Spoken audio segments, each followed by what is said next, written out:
परमात्मने नमः। यथार्थ गीता श्रीमद्भगवद गीता अथ अष्टादशो अध्याय।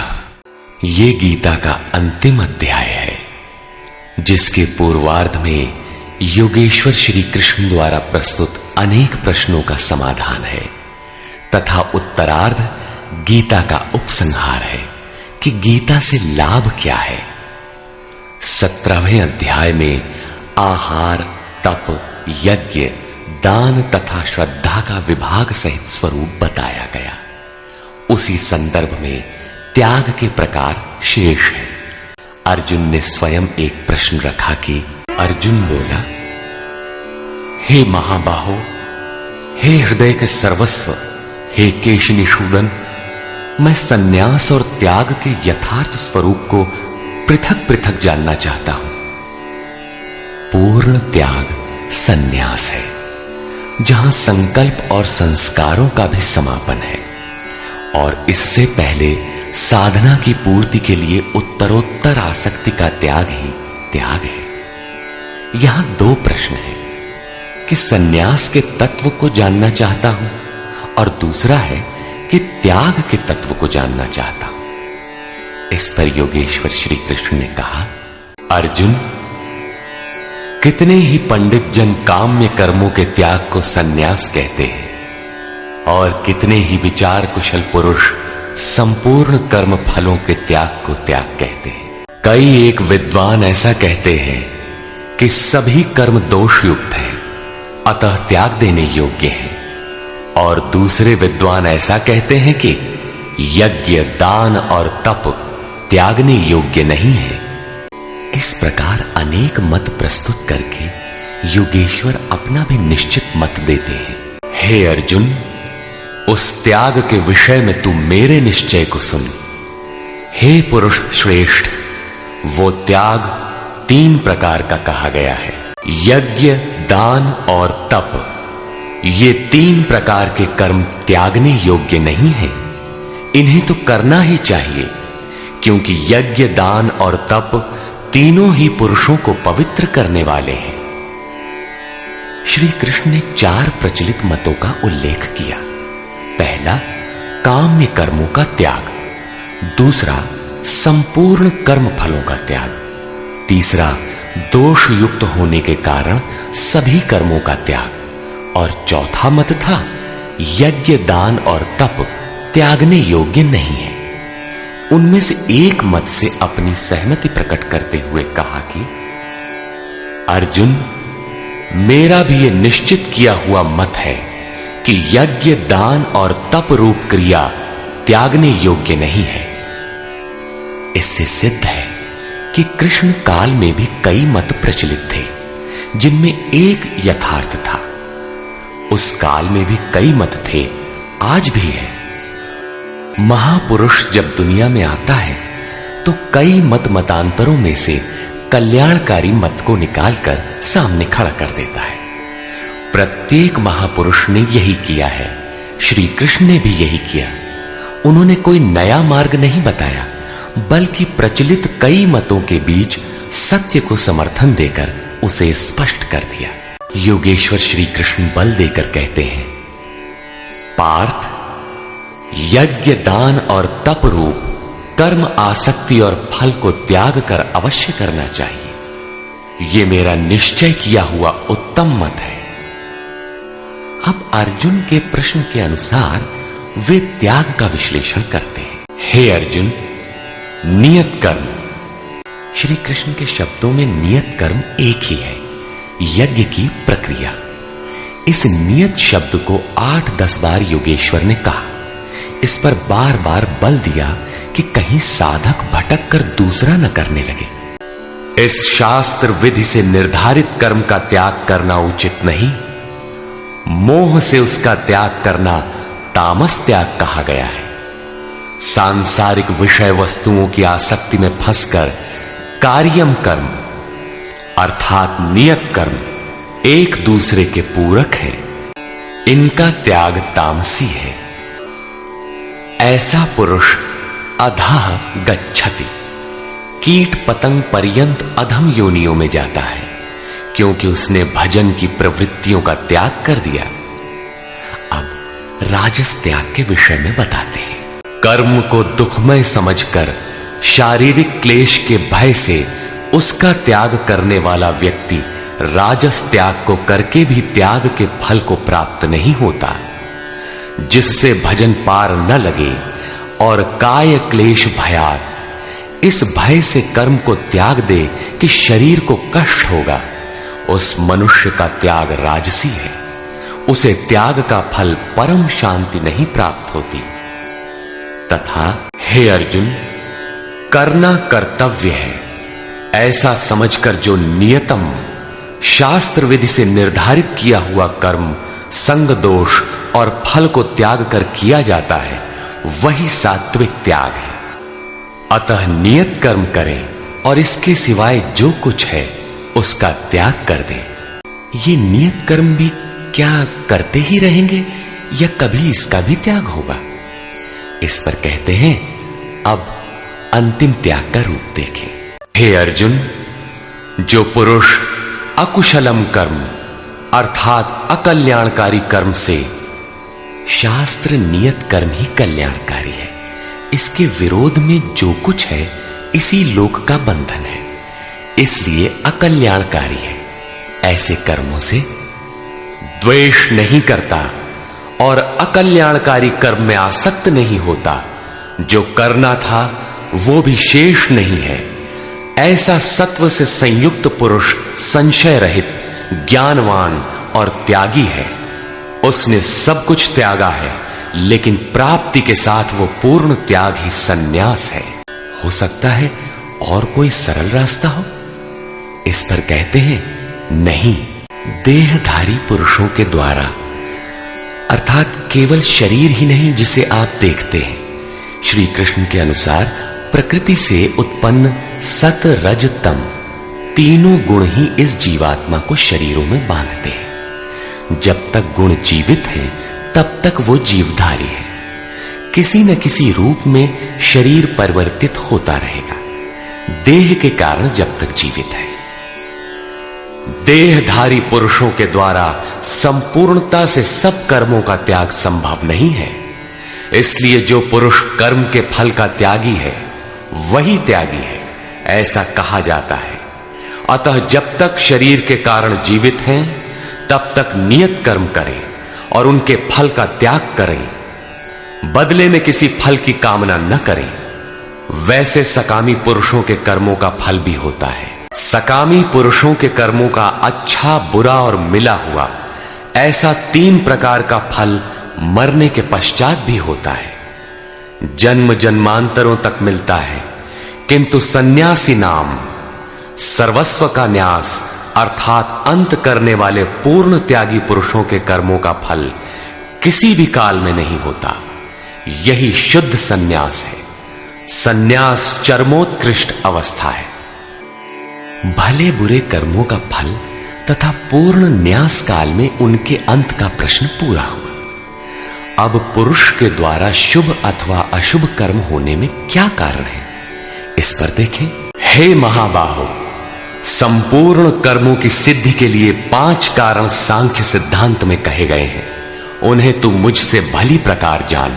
इस विषय में कर्ता अर्थात ये मन, पृथक पृथक करण अर्थात जिनके द्वारा किया जाता है, यदि शुभ पार लगता है तो विवेक, वैराग्य, शम, दम, त्याग, अनवरत चिंतन की प्रवृत्तियां करण होंगी।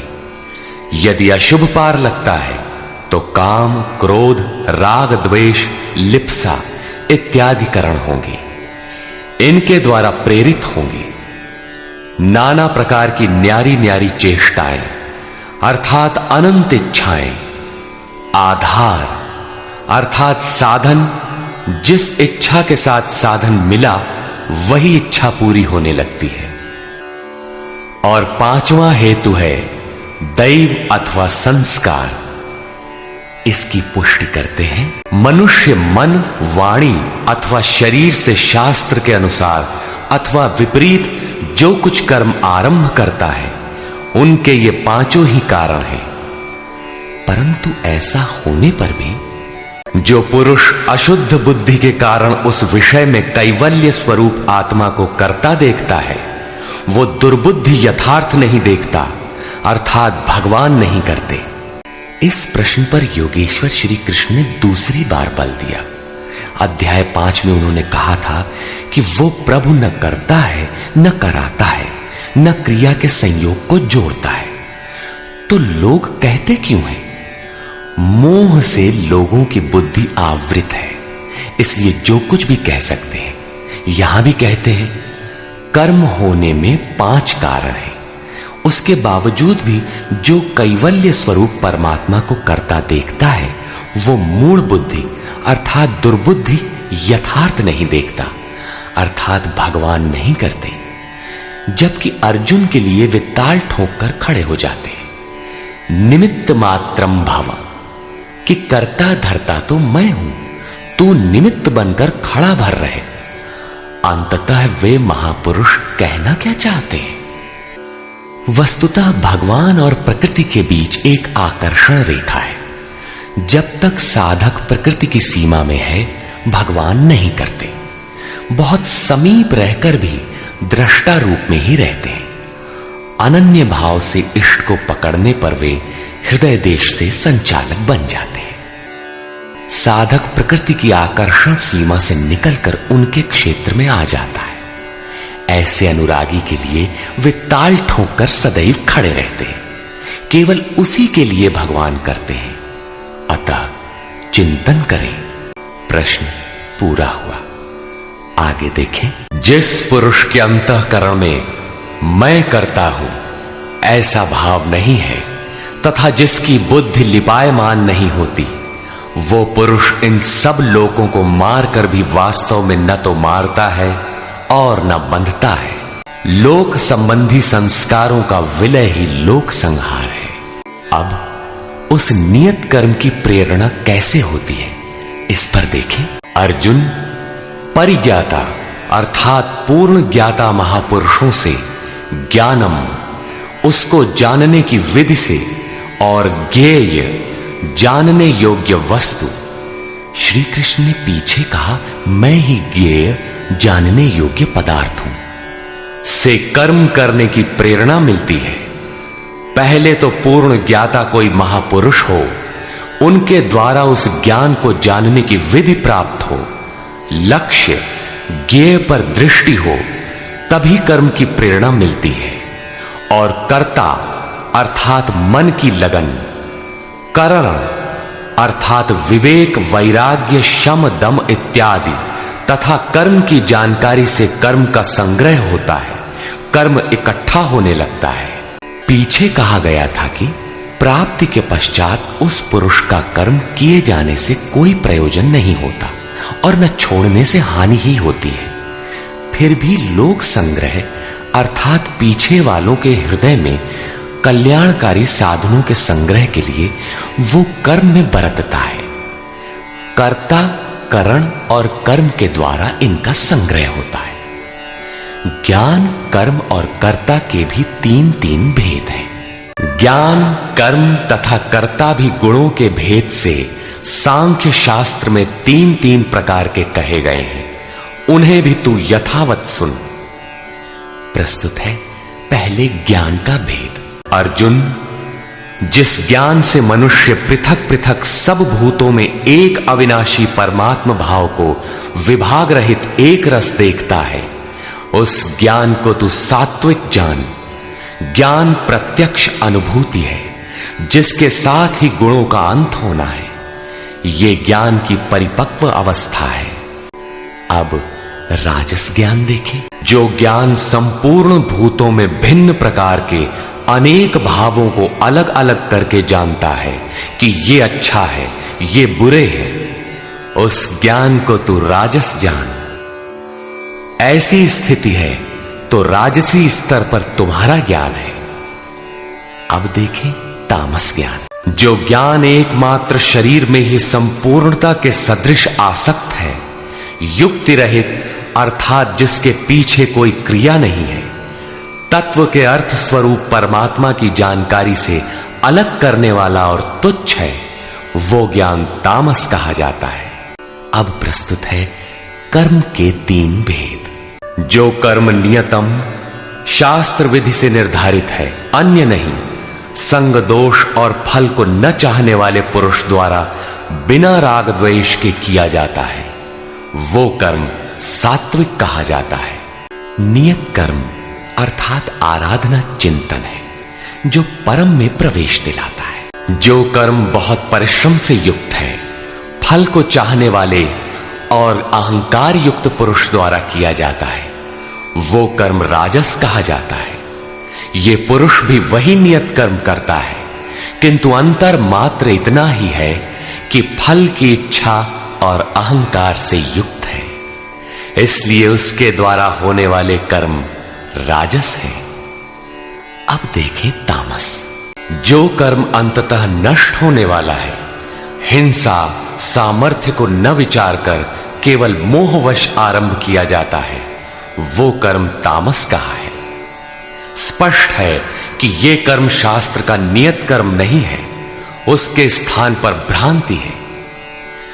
अब देखें कर्ता के लक्षण। जो कर्ता संग दोष से रहित होकर अहंकार के वचन न बोलने वाला, धैर्य और उत्साह से युक्त होकर कार्य के सिद्ध होने और न होने में हर्ष शोक इत्यादि विकारों से सर्वथा रहित होकर कर्म में अर्थात अहिर्निश प्रवृत्त है, वो कर्ता सात्विक कहा जाता है। यही उत्तम साधक के लक्षण है। कर्म वही है नियत कर्म। आसक्ति युक्त कर्मों के फल को चाहने वाला, लोलुप, आत्माओं को कष्ट देने वाला, अपवित्र और हर्ष शोक से जो लिप्त है, वो कर्ता राजस कहा गया है। जो चंचल चित्त वाला, असभ्य, घमंडी, धूर्त, दूसरे के कार्यों में बाधा पहुंचाने वाला, शोक करने के स्वभाव वाला, आलसी और दीर्घ सूत्री है कि फिर कर लेंगे, वो कर्ता तामस कहा जाता है। दीर्घ सूत्री कर्म को कल पर टालने वाला है, यद्यपि करने की इच्छा उसे भी रहती है। इस प्रकार कर्ता के लक्षण पूरे हुए। अब योगेश्वर श्री कृष्ण ने नवीन प्रश्न उठाया, बुद्धि, धारणा और सुख के लक्षण। धनंजय, बुद्धि और धारणा शक्ति का भी गुणों के कारण 3 प्रकार का भेद संपूर्णता से विभाग पूर्वक मुझसे सुन। पार्थ, प्रवृत्ति और निवृत्ति को, कर्तव्य और अकर्तव्य को, भय और अभय को तथा बंधन और मोक्ष को जो बुद्धि यथार्थ जानती है, वो बुद्धि सात्विकी है, अर्थात परमात्म पथ, आवागमन पथ दोनों की भली प्रकार जानकारी सात्विक बुद्धि है। पार्थ, जिस बुद्धि द्वारा मनुष्य धर्म और अधर्म को तथा कर्तव्य और अकर्तव्य को भी यथावत नहीं जानता, अधूरा जानता है, वो बुद्धि राजसी है। अब तामसी बुद्धि का स्वरूप देखें। पार्थ, तमोगुण से ढकी हुई जो बुद्धि अधर्म को धर्म मानती है तथा संपूर्ण हितों को विपरीत ही देखती है, वो बुद्धि तामसी है। यहां श्लोक 30 से 32 तक बुद्धि के 3 भेद बताए गए। पहली बुद्धि तो किस कार्य से निवृत्त होना है और किसमें प्रवृत्त होना है, कौन कर्तव्य है और कौन अकर्तव्य है, इसकी भली प्रकार जानकारी रखती है, वो बुद्धि सात्विक है। जो कर्तव्य अकर्तव्य को धूमिल ढंग से जानती है, यथार्थ नहीं जानती, वो राजसी बुद्धि है। और अधर्म को धर्म, नश्वर को शाश्वत तथा हित को अहित, इस प्रकार विपरीत जानकारी वाली बुद्धि तामसी है। इस प्रकार बुद्धि के भेद समाप्त हुए। अब प्रस्तुत है दूसरा प्रश्न। धृति, धारणा के 3 भेद। यौगिक प्रक्रिया के द्वारा अव्यभिचारिणी, योग चिंतन के अलावा दूसरे किसी स्फुरण का आना व्यभिचार है। चित्त का बहक जाना व्यभिचार है। अतः ऐसी अव्यभिचारिणी धारणा से मनुष्य मन, प्राण और इंद्रियों की क्रिया को जो धारण करता है, वो धारणा सात्विकी है। अर्थात मन, प्राण और इंद्रियों को इष्ट की दिशा में मोड़ना ही सात्विक धारणा है। तथा हे पार्थ, फल की इच्छा वाला मनुष्य अति आसक्ति से जिस धारणा के द्वारा केवल धर्म, अर्थ और काम को धारण करता है, अर्थात मोक्ष को नहीं, वो धारणा राजसी है। इस धारणा में भी लक्ष्य वही है, केवल कामना करता है, जो कुछ करता है उसके बदले में चाहता है। अब तामसी धारणा के लक्षण देखें। हे पार्थ, दुष्ट बुद्धि वाला मनुष्य जिस धारणा के द्वारा निद्रा, भय, चिंता, दुख और अभिमान को भी अर्थात नहीं छोड़ता, इन सबको धारण किए रहता है, वो धारणा तामसी है। ये प्रश्न पूरा हुआ। अगला प्रश्न है सुख। अर्जुन, अब सुख भी 3 प्रकार का मुझसे सुन।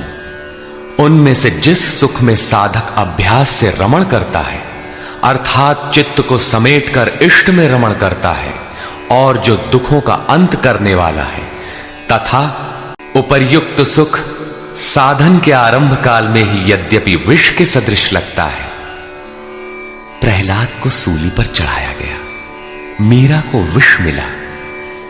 कबीर कहते हैं, सुखिया सब संसार है, खाए और सोवे, दुखिया दास कबीर है, जागे और रोवे।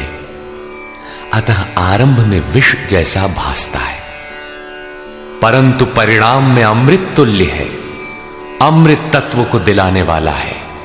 अतः आत्म विषयक बुद्धि के प्रसाद से उत्पन्न हुआ सुख सात्विक कहा गया है।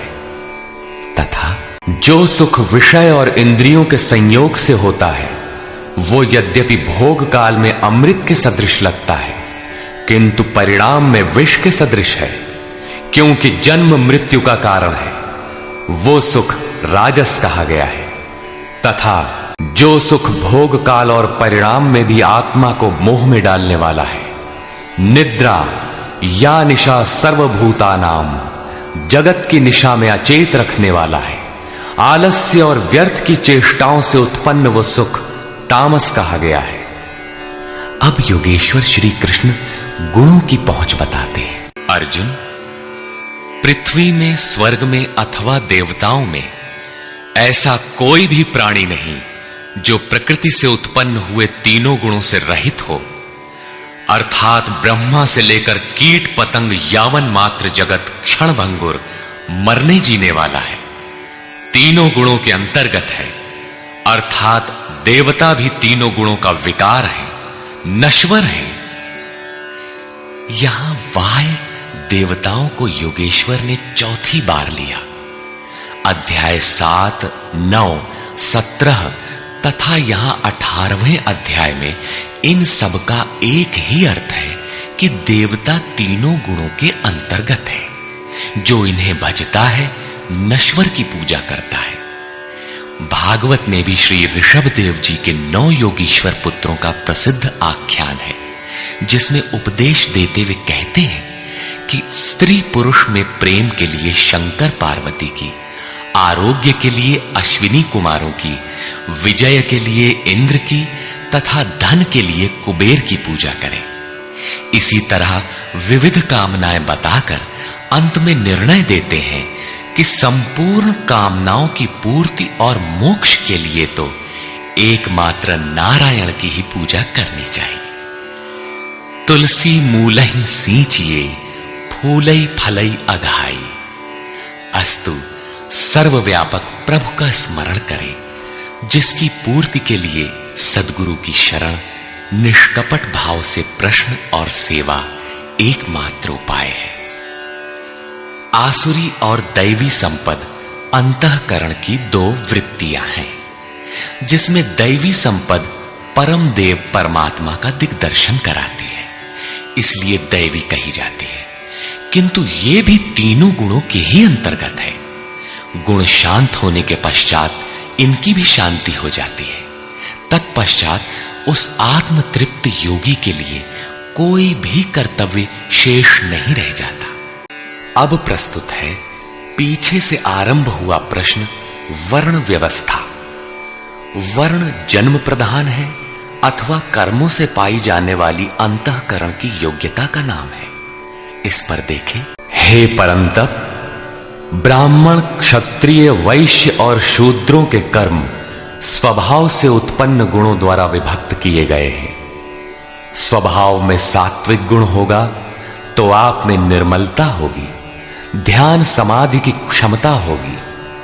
तामसी गुण होगा तो आलस्य, निद्रा, प्रमाद रहेगा। उसी स्तर से आपसे कर्म भी होगा। जो गुण कार्यरत है वही आपका वर्ण है, स्वरूप है। इस प्रश्न को योगेश्वर श्री कृष्ण ने यहां चौथी बार लिया है।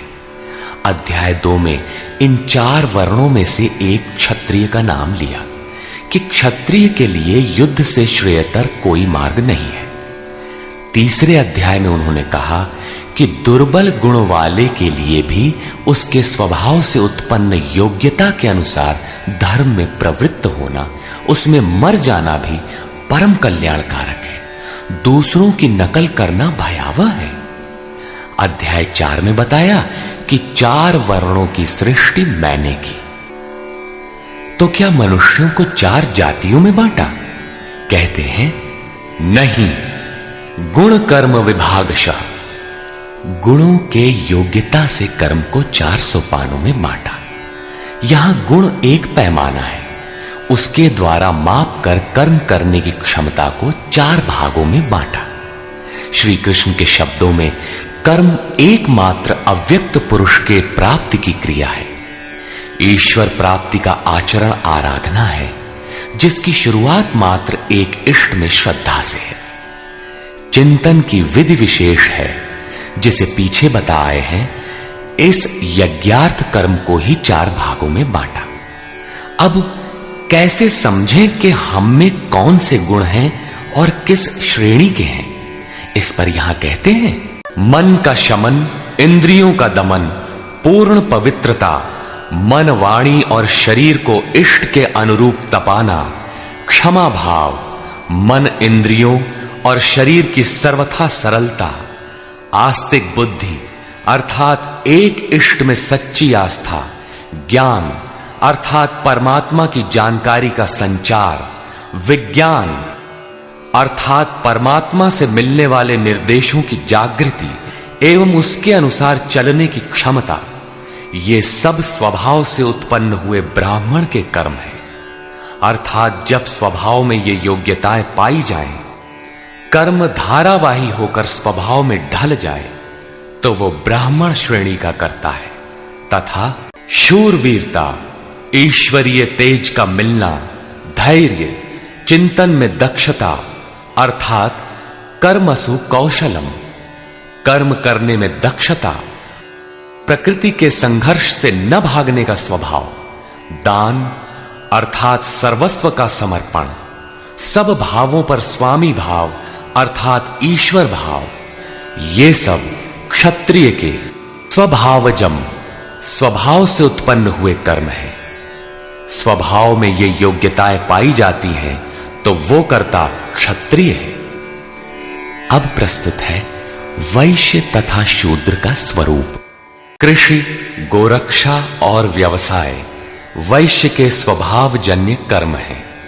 गोपालन ही क्यों, भैंस को मार डालें, बकरी न रखें, ऐसा कुछ नहीं है।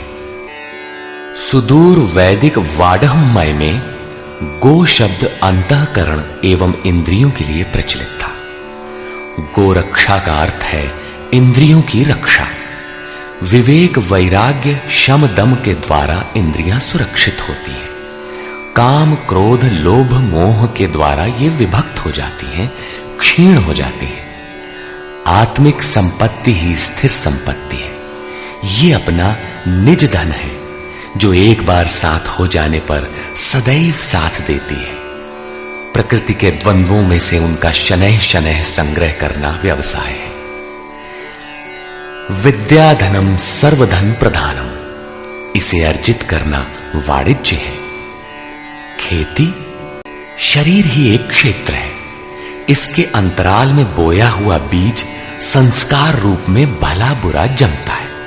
अर्जुन, इस निष्काम कर्म में बीज अर्थात आरंभ का नाश नहीं होता। परम तत्व के चिंतन का जो बीज इस क्षेत्र में पड़ा है, उसे सुरक्षित रखते हुए इसमें आने वाले विजातीय विकारों का निराकरण करते जाना खेती है। अपने से उन्नत अवस्था वाले, प्राप्ति वाले गुरुजनों की सेवा करना शूद्र का स्वभावजन्य कर्म है। शूद्र का अर्थ नीच नहीं, अपितु अल्पज्ञ है। निम्न श्रेणी का साधक ही शूद्र है। प्रवेशिका श्रेणी का वो साधक परिचर्या से ही आरंभ करे। स्वभाव परिवर्तनशील है। स्वभाव के परिवर्तन के साथ वर्ण परिवर्तन हो जाता है। वस्तुतः ये वर्ण अति उत्तम, उत्तम, मध्यम और निकृष्ट 4 अवस्थाएं हैं। कर्म पथ पर चलने वाले साधकों की ऊंची नीची 4 सीढ़ियां हैं, क्योंकि कर्म एक ही है, नियत कर्म। श्री कृष्ण कहते हैं कि परम सिद्धि की प्राप्ति का यही एक रास्ता है कि स्वभाव में जैसी योग्यता है वहीं से लगे। इसको देखें। अपने अपने स्वभाव में पाई जाने वाली योग्यता के अनुसार कर्म में लगा हुआ मनुष्य संसिद्धिम, भगवत प्राप्ति रूपी परम सिद्धि को प्राप्त होता है।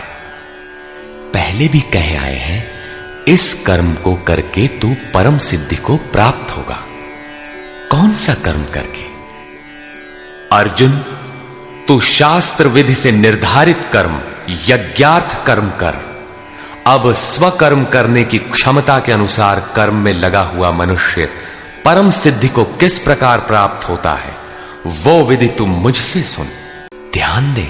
जिस परमात्मा से सब भूतों की उत्पत्ति हुई, जिससे ये संपूर्ण जगत व्याप्त है, उस परमेश्वर को स्वकर्मणा, अपने स्वभाव से उत्पन्न हुए कर्म के द्वारा अर्चन कर परम सिद्धि को प्राप्त होता है। अतः परमात्मा की भावना और परमात्मा का ही सर्वांगीण अर्चन और क्रमशः चलना आवश्यक है। जैसे कोई बड़ी कक्षा में बैठ जाए तो छोटी भी खो देगा और बड़ी तो मिलेगी ही नहीं। अतः इस कर्म पथ पर सोपानशः चलने का विधान है। जैसे अध्याय 18 के 6 श्लोक में। इसी पर पुनः बल देते हुए कहते हैं कि आप अल्पज्ञ ही क्यों ना हो, वहीं से आरंभ करें। वो विधि है परमात्मा के प्रति समर्पण। अच्छी प्रकार अनुष्ठान किए हुए दूसरे के धर्म से गुण रहित भी स्वधर्म परम कल्याणकारक है। स्वभाव नियतम, स्वभाव से निर्धारित किया हुआ कर्म करता हुआ मनुष्य पाप अर्थात आवागमन को प्राप्त नहीं होता। प्रायः साधकों को उच्चाटन होने लगता है कि हम सेवा करते ही रहेंगे, वे तो ध्यानस्थ हैं, अच्छे गुणों के कारण उनका सम्मान है। तुरंत वे नकल करने लगते हैं। श्री कृष्ण के अनुसार नकल या ईर्ष्या से कुछ मिलेगा नहीं।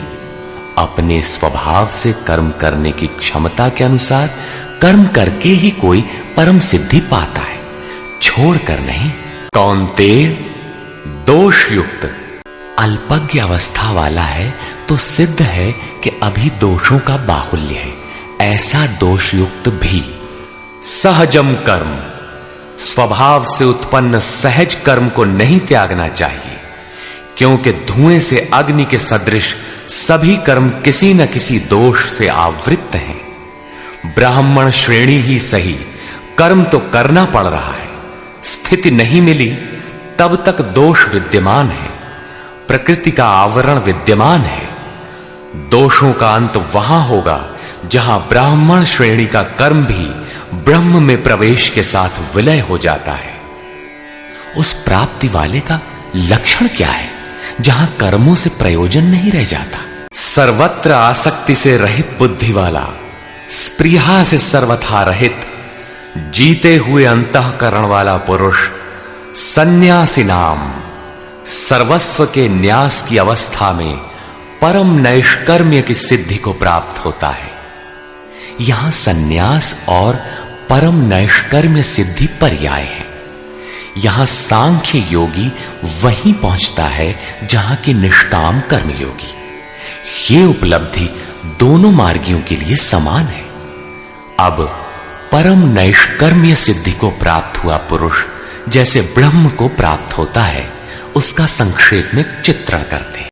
कौन्तेय, जो ज्ञान की परानिष्ठा है, पराकाष्ठा है, उस परम सिद्धि को प्राप्त हुआ पुरुष ब्रह्म को जैसे प्राप्त होता है, उस विधि को तू मुझसे संक्षेप में जान।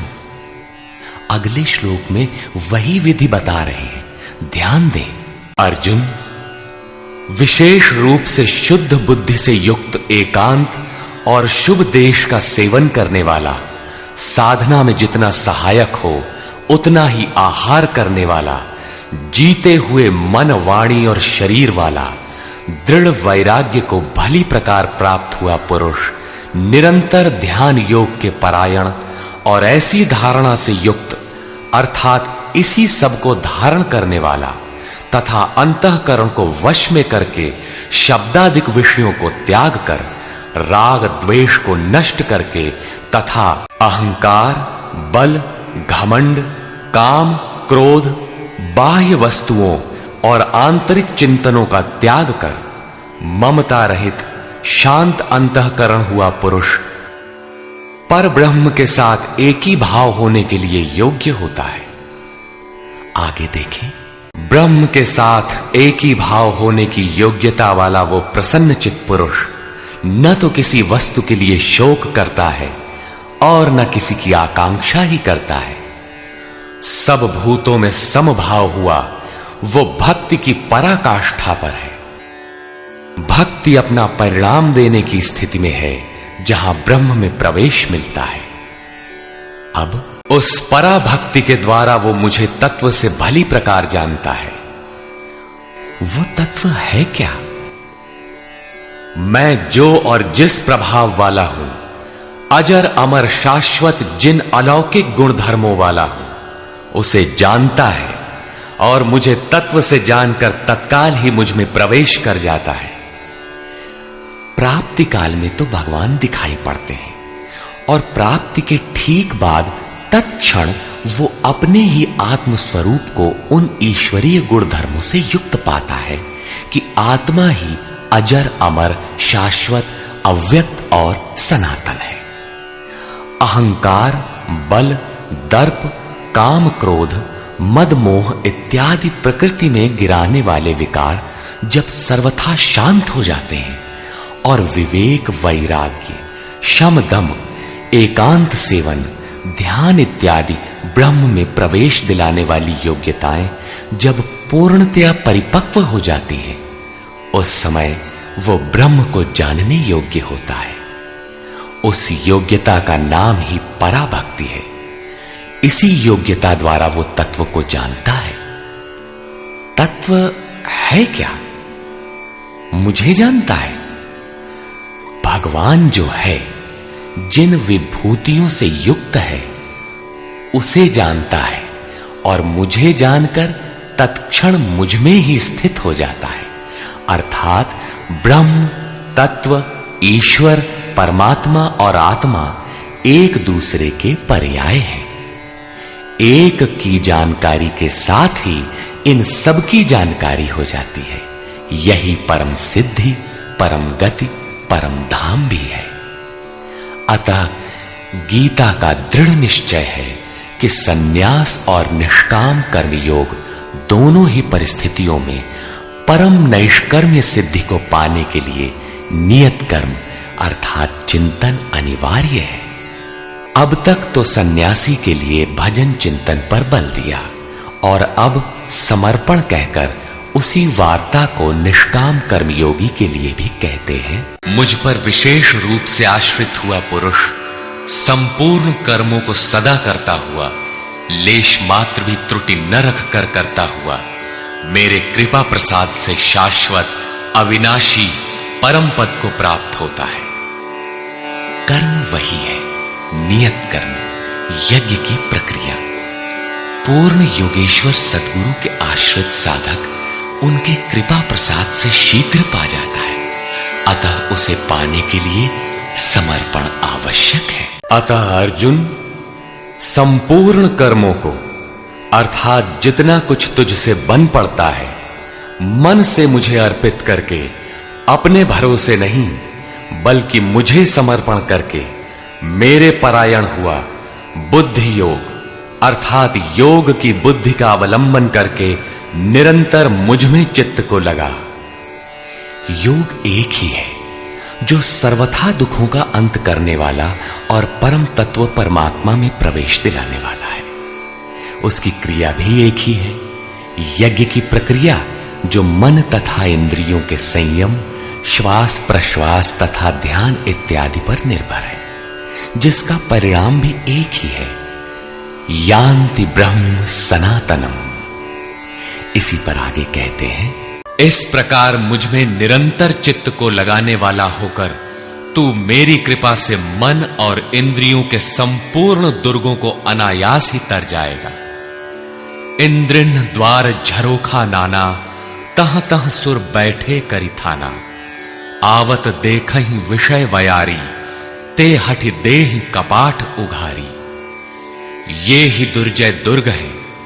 मेरी कृपा से तू इन बाधाओं का अतिक्रमण कर जाएगा, किंतु अहंकारवश यदि तू मेरे वचनों को नहीं सुनेगा तो विनष्ट हो जाएगा, परमार्थ से च्युत हो जाएगा। पुनः इसी पर बल देते हैं, जो तू अहंकार का आश्रय लेकर ऐसा मानता है कि युद्ध नहीं करूंगा, तो ये तेरा निश्चय मिथ्या है, क्योंकि तेरा स्वभाव तुझे बलात् युद्ध में लगा देगा। कौन्ते, मोहवश तू जिस कर्म को नहीं करना चाहता उसको भी अपने स्वभाव से उत्पन्न हुए कर्म से बंधा हुआ परवश होकर करेगा। प्रकृति के संघर्ष से न भागने का तुम्हारा क्षत्रिय श्रेणी का स्वभाव तुम्हें बरबस कर्म में लगाएगा। प्रश्न पूरा हुआ। अब वो ईश्वर रहता कहां है? इस पर कहते हैं, अर्जुन, वो ईश्वर संपूर्ण भूत प्राणियों के हृदय देश में निवास करता है। इतना समीप है तो लोग जानते क्यों नहीं? माया रूपी यंत्र में आरूढ़ होकर सब लोग भ्रमवश चक्कर लगाते ही रहते हैं, इसलिए नहीं जानते। ये यंत्र बड़ा बाधक है जो बार बार नश्वर कलेवरों अर्थात शरीरों में घुमाता रहता है। तो शरण किसकी ले? इसलिए हे भारत, संपूर्ण भाव से उस ईश्वर की जो हृदय देश में स्थित है अनन्य शरण को प्राप्त हो। उनके कृपा प्रसाद से तू परम शांति शाश्वत परम धाम को प्राप्त होगा। अतः ध्यान करना है तो हृदय देश में करें। ईश्वर का निवास स्थान हृदय है। भागवत के चतुश्लोकी गीता का सारांश भी यही है कि वैसे तो मैं सर्वत्र हूं, किंतु प्राप्त होता हूं तो हृदय देश में ध्यान करने से ही। इस प्रकार बस इतना ही गोपनीय से भी अति गोपनीय ज्ञान मैंने तेरे लिए कहा है। इस विधि से संपूर्ण रूप से विचार कर, फिर तू जैसा चाहता है वैसा कर। सत्य यही है, शोध की स्थली यही है, प्राप्ति की स्थली भी यही है। किंतु हृदय स्थित ईश्वर दिखाई नहीं देता। इस पर उपाय बताते हैं। अर्जुन, संपूर्ण गोपनीय से भी अति गोपनीय मेरे रहस्य युक्त वचन को तू फिर भी सुन। कहा है किंतु फिर सुन। साधक के लिए इष्ट सदैव खड़े रहते हैं। क्योंकि तू मेरा अतिशय प्रिय है, इसलिए ये परम हितकारक वचन मैं तेरे लिए फिर भी कहूंगा। वो है क्या? अर्जुन, तू मेरे में ही अनन्य मन वाला हो, मेरा अनन्य भक्त हो, मेरे प्रति श्रद्धा से पूर्ण हो, मेरे समर्पण में अश्रुपात होने लगे। मेरे को ही नमन कर। ऐसा करने से तू मेरे को ही प्राप्त होगा। ये मैं तेरे लिए सत्य प्रतिज्ञा करके कहता हूं, क्योंकि तू मेरा अत्यंत प्रिय है। पीछे बताया ईश्वर हृदय देश में है, उसकी शरण में जा। यहां कहते हैं मेरी शरण आ। ये अति गोपनीय रहस्य युक्त वचन सुन कि मेरी शरण आओ। वास्तव में योगेश्वर श्री कृष्ण कहना क्या चाहते हैं? यही कि साधक के लिए सद्गुरु की शरण नितांत आवश्यक है। श्री कृष्ण एक पूर्ण योगेश्वर थे। अब समर्पण की विधि बताते हैं। संपूर्ण धर्मों को त्याग कर, अर्थात मैं ब्राह्मण श्रेणी का करता हूं या शूद्र श्रेणी का, क्षत्रिय हूं अथवा वैश्य, इसके विचार को त्याग कर केवल एक मेरी अनन्य शरण को प्राप्त हो। मैं तुझे संपूर्ण पापों से मुक्त करा दूंगा। तू शोक मत कर। इन सब ब्राह्मण, क्षत्रिय इत्यादि वर्णों का विचार न कर कि इस कर्म पथ में किस स्तर का हूं। जो अनन्य भाव से शरण हो जाता है, सिवाय इष्ट के अन्य किसी को नहीं देखता, उसके क्रमशः वर्ण परिवर्तन, उत्थान तथा पूर्ण पापों से निवृत्ति अर्थात मोक्ष की जिम्मेदारी वो इष्ट सद्गुरु स्वयं अपने हाथों में ले लेते हैं। प्रत्येक महापुरुष ने यही कहा। शास्त्र जब लिखने में आ जाता है तो लगता है कि यह सबके लिए है, किंतु है वस्तुतः श्रद्धावान के लिए ही। अर्जुन अधिकारी था, अतः उसे बल देकर कहा। अब योगेश्वर स्वयं निर्णय देते हैं कि इसके अधिकारी कौन है। अर्जुन, इस प्रकार तेरे हित के लिए कहे हुए इस गीता के उपदेश को किसी काल में भूल कर भी न तो तप रहित मनुष्य के प्रति कहना चाहिए, न भक्ति रहित के प्रति कहना चाहिए, न बिना सुनने की इच्छा वाले के प्रति कहना चाहिए। और जो मेरी निंदा करता है, ये दोष है, वो दोष है, इस प्रकार झूठी आलोचना करता है, उसके प्रति भी नहीं कहना चाहिए।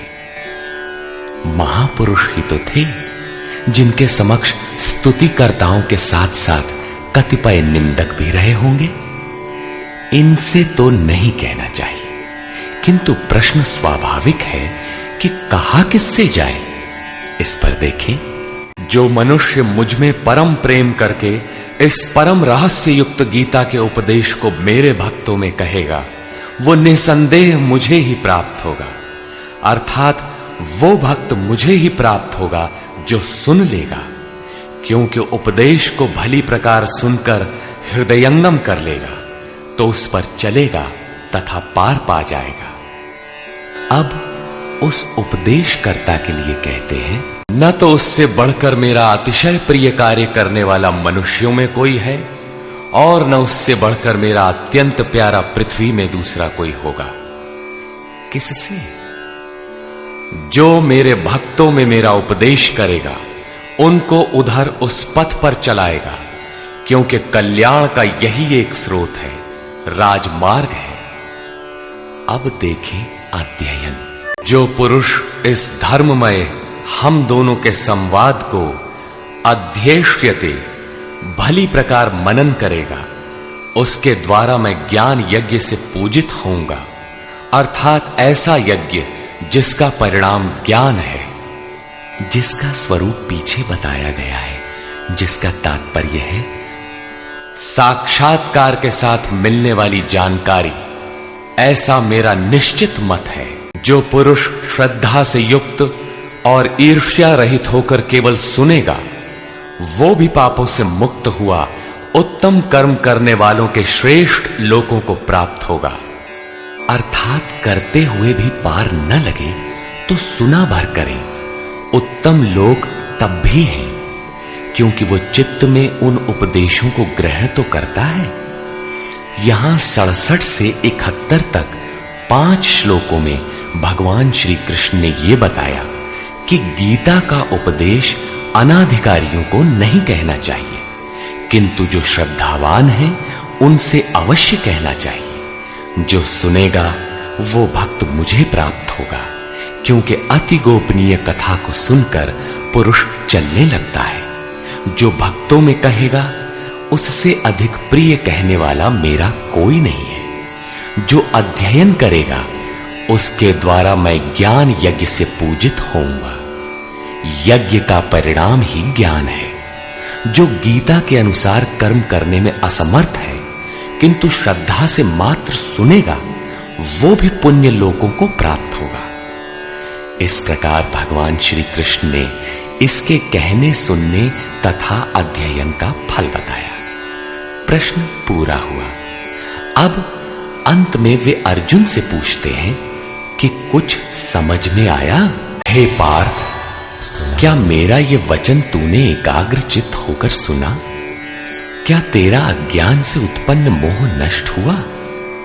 इस पर अर्जुन बोला, अच्युत अर्थात जो सत्य से कभी च्युत नहीं होते, आपकी कृपा से मेरा मोह नष्ट हो गया है।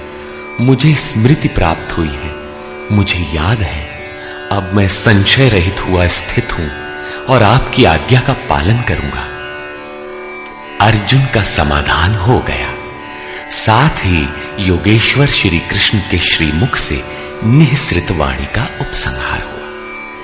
इस पर संजय बोला, 11वें अध्याय में विराट रूप का दर्शन करा लेने पर योगेश्वर श्री कृष्ण ने कहा था कि अर्जुन, अनन्य भक्ति के द्वारा मैं इस प्रकार देखने को, जैसा तूने देखा है, तत्व से जानने तथा प्रवेश करने को सुलभ हूं। अध्याय 11 के 54वें श्लोक में इस प्रकार दर्शन करने वाले साक्षात मेरे स्वरूप को प्राप्त हो जाते हैं। और यहां भी अर्जुन से पूछते हैं कि क्या तुम्हारा मोह नष्ट हुआ? अर्जुन ने कहा कि मेरा मोह नष्ट हो गया, मैं अपनी स्मृति को प्राप्त हो गया हूं। आप जो कहते हैं वही करूंगा। दर्शन के साथ तो अर्जुन को मुक्त हो जाना चाहिए था। वस्तुतः अर्जुन को तो जो होना था हो गया, किंतु शास्त्र भविष्य में आने वाली पीढ़ी के लिए होता है, उसका उपयोग आप सबके लिए है। संजय उवाच। इस प्रकार मैंने वासुदेव और महात्मा अर्जुन, अर्थात अर्जुन एक महात्मा है, योगी है, साधक है, न कि कोई धनुर्धर जो मारने के लिए खड़ा हो। अतः महात्मा अर्जुन के इस विलक्षण और रोमांचकारी संवाद को सुना। आप में सुनने की क्षमता कैसे आई? आगे कहते हैं, श्री व्यास जी की कृपा से, उनकी दी हुई दृष्टि से मैंने इस परम गोपनीय योग को साक्षात कहते हुए स्वयं योगेश्वर श्री कृष्ण से सुना है। संजय श्री कृष्ण को योगेश्वर मानता है। जो स्वयं योगी हो और दूसरों को भी योग प्रदान करने की क्षमता रखता हो, वो योगेश्वर है। हे राजन धृतराष्ट्र, केशव और अर्जुन के इस परम कल्याणकारक और अद्भुत संवाद को पुनः स्मरण करके मैं बारंबार हर्षित हो रहा हूं। अतः इस संवाद को सदैव स्मरण करना चाहिए और इसी स्मृति से प्रसन्न रहना चाहिए। अब उनके स्वरूप का स्मरण कर संजय कहते हैं, हे राजन, हरि के अर्थात जो शुभाशुभ सर्व का हरण कर स्वयं शेष रहते हैं, उन हरि के अति अद्भुत रूप को पुनः पुनः स्मरण करके मेरे चित्त में महान आश्चर्य होता है और मैं बारंबार हर्षित होता हूं। इष्ट का स्वरूप बार बार स्मरण करने की वस्तु है। अंत में संजय निर्णय देते हैं, राजन, जहां योगेश्वर श्री कृष्ण और धनुर्धर अर्जुन अर्थात ध्यान ही धनुष है, इंद्रियों की दृढ़ता ही गांडीव है, अर्थात स्थिरता के साथ ध्यान धरने वाला महात्मा अर्जुन है, वहीं पर श्री, ऐश्वर्य, विजय, जिसके पीछे हार नहीं है, ईश्वरीय विभूति और चल संसार में अचल रहने वाली नीति है, ऐसा मेरा मत है। आज तो धनुर्धर अर्जुन है नहीं, ये नीति, विजय, विभूति तो अर्जुन तक सीमित रह गई। तत्सामयिक थी यह तो द्वापर में ही समाप्त हो गई। लेकिन ऐसी बात नहीं है। योगेश्वर श्री कृष्ण ने बताया कि मैं सबके हृदय देश में निवास करता हूं। आपके हृदय में भी वे हैं। अनुराग ही अर्जुन है। अनुराग आपके अंतःकरण की इष्टोन्मुख लगन का नाम है। यदि ऐसा अनुराग आप में है तो सदैव वास्तविक विजय है और अचल स्थिति दिलाने वाली नीति भी सदैव रहेगी, न कि कभी थी। जब तक प्राणी रहेंगे, परमात्मा का निवास उनके हृदय देश में रहेगा। विकल आत्मा उसे पाने का इच्छुक होगा और उनमें से जिसके भी हृदय में उसे पाने का अनुराग उमड़ेगा, वही अर्जुन की श्रेणी वाला होगा, क्योंकि अनुराग ही अर्जुन है। अतः मानव मात्र इसका प्रत्याशी बन सकता है।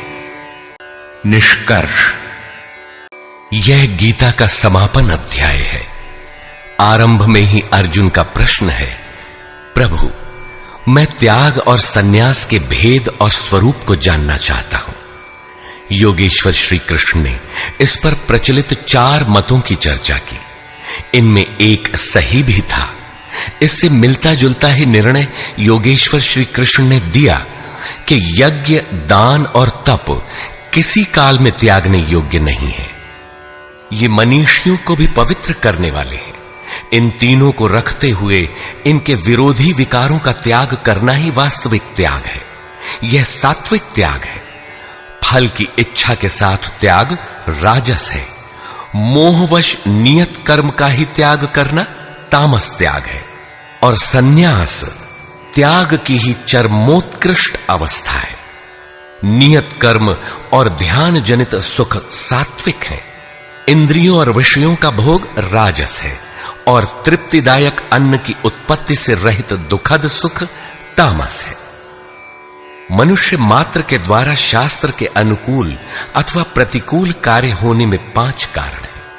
कर्ता अर्थात मन, पृथक पृथककरण अर्थात जिनके द्वारा किया जाता है।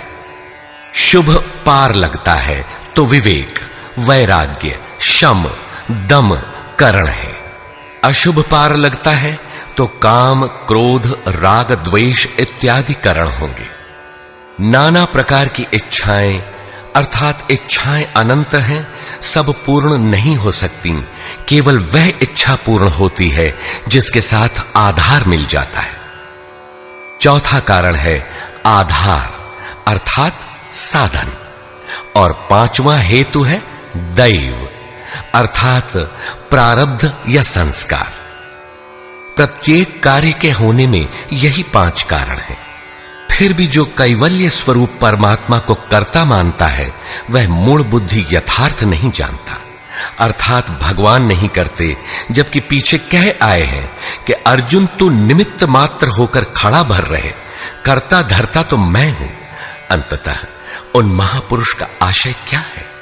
वस्तुतः प्रकृति और पुरुष के बीच एक आकर्षण सीमा है। जब तक मनुष्य प्रकृति में बरतता है, तब तक माया प्रेरणा करती है, और जब वह इससे ऊपर उठकर इष्ट को समर्पित हो जाता है और वह इष्ट जब हृदय देश से रथी हो जाता है, फिर भगवान करते हैं। ऐसे स्तर पर अर्जुन था, संजय भी था, और सबके लिए इस अर्थात कक्षा में पहुंचने का विधान है। अतः यहां भगवान प्रेरणा करते हैं। पूर्ण ज्ञाता महापुरुष, जानने की विधि और ज्ञेय परमात्मा, इन तीनों के संयोग से कर्म की प्रेरणा मिलती है। इसलिए किसी अनुभवी महापुरुष अर्थात सद्गुरु के सानिध्य में समझने का प्रयास करना चाहिए।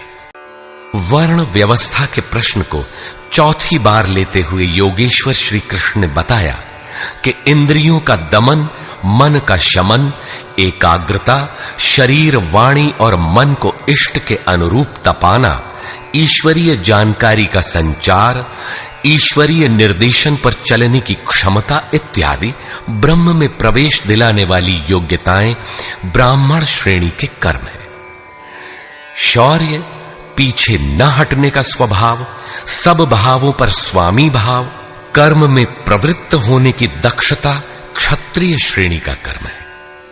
इंद्रियों का संरक्षण, आत्मिक संपत्ति का संवर्धन इत्यादि वैश्य श्रेणी के कर्म है और परिचर्या शूद्र श्रेणी का कर्म है।